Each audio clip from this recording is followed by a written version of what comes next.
ମଣିଷ ଭାବରେ ଶ୍ରୀକୃଷ୍ଣ ଯେ ଭୂମିଷ୍ଠ ହେବେ ଏହା ନବମ ସ୍କନ୍ଧର ଶେଷ ଭାଗରେ ଶ୍ରୀ ଶୁକଦେବ ସୂଚାଇଥିଲେ।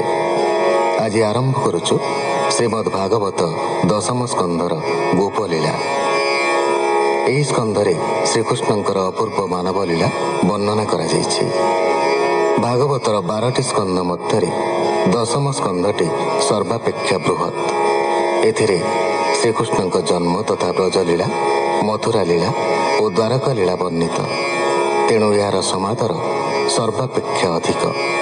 ଏହାର ଦର୍ଶନ, ସ୍ପର୍ଶନ, ପଠନ ଓ ଶ୍ରବଣରେ ମନୁଷ୍ୟ ଜନ୍ମ ସାର୍ଥକ ହୋଇଥାଏ। ସ୍କନ୍ଧଟିର ନିର୍ବିଘ୍ନ ପରିସମାପ୍ତି ପାଇଁ ଆରମ୍ଭ ହୋଇଛି ଗଣେଶ ବନ୍ଦନାରୁ।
परीक्षित उवाच भोमुनि होइबा सदये मो चित्त रहु कृष्ण पाए पांडव कूले मोर जन्म मोहर बंधु जनार्दन द्रोण कुमार बाण त्रासे मरिबी कही गले व्यासे ता सुनी जननी मोहर शरण गला चक्रधर गर्भे पड़न्ते आसी बाण मते रखिले नारायण तेणु कृष्णर ए शरीर किणिला सेवक मु तार चरित कर्णे शुणी तरी विभव तरंगिणी श्रीकृष्ण लीलार चरित मुख पंकजूतर जात श्रुति जुगले पान करी हेले तरी विभव बारी पांडवे जहार विश्वासु तरिले कुरु बल त्रासु बस्सा चरण जल तुल्य हेले तरिले कुरु बले से हरि चरित गहन ध्यान भावंती मुनिजन भवसागर परमाद विषया विष कुए गद चंडालु ब्रह्म जाए लोक के शुणी होइब विमुख अशेष जंतु देह बही जे काल रूपे अच्छी रही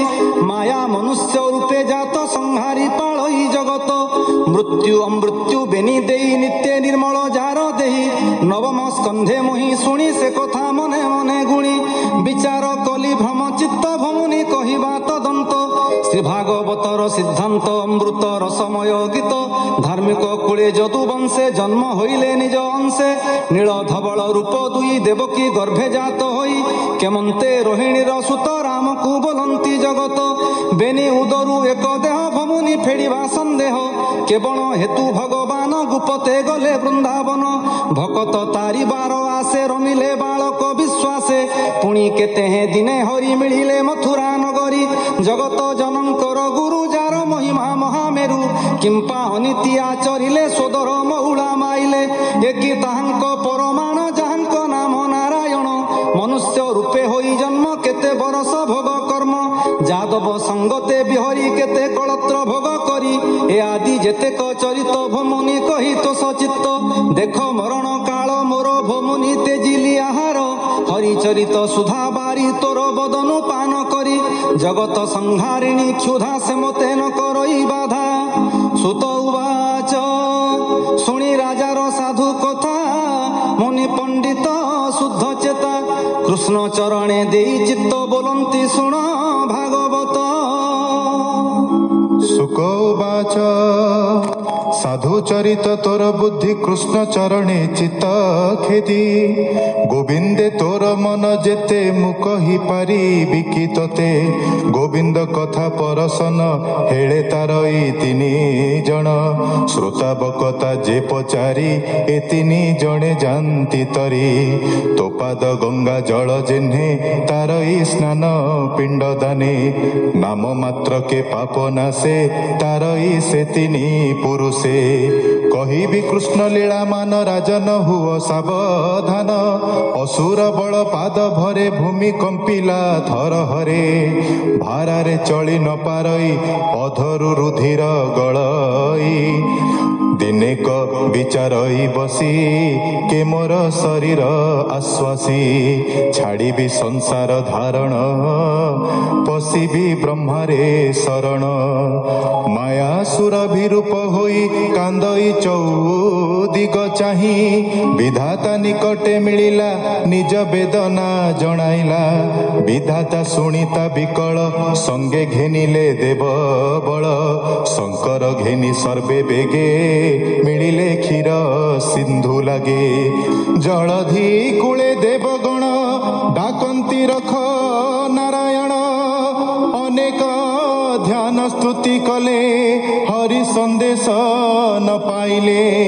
ଅନେକ ମତେ କରି ଧ୍ୟାନ ବ୍ରହ୍ମା ପାଇଲେ ମନେ ଛନ୍ନ। ଅନନ୍ତ ନ ଦେଖି ବିଧାତା ମନେ ପାଇଲେ ଗରୁ ଚିନ୍ତା। ସମାଧି ବସିଲେ ତକ୍ଷଣ ଚିନ୍ତି ଅନାଦି ନାରାୟଣ।